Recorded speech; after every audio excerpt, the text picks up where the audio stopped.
دین کی حقیقت۔ اللہ نے ان لوگوں کی مذمت فرمائی جو مسکین کو کھانا کھلانے کی ترغیب نہیں دیتے۔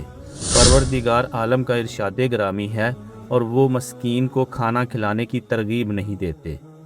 میرے پیارے ساتھیو، سورہ الماعون ہمیں پکار پکار کر کہہ رہی ہے کہ اگر تمہارے اندر انسانیت کا دکھ نہیں تو تمہاری نمازیں اور تمہارا دین محض ایک رسم ہے۔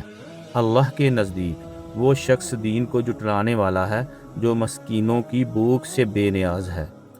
ہم صرف خود پیٹ بھر کر نہیں بچ سکتے، ہمیں اپنے آس پاس کے ماحول میں یہ فکر پیدا کرنی ہوگی کہ کوئی بھوکا نہ سوئے۔ آئیے اپنے عمل اور اپنی زبان سے کھانا کھلانے کی اس عظیم سنت کو زندہ کریں تاکہ ہم اللہ کی پکڑ سے بچ سکیں۔ یاد رکھیے، دین کی اصل پہچان یہ نہیں کہ تم نے کیا پڑھا، بلکہ یہ ہے کہ تم نے اللہ کے کسی بندے کا دکھ کیسے بانٹا۔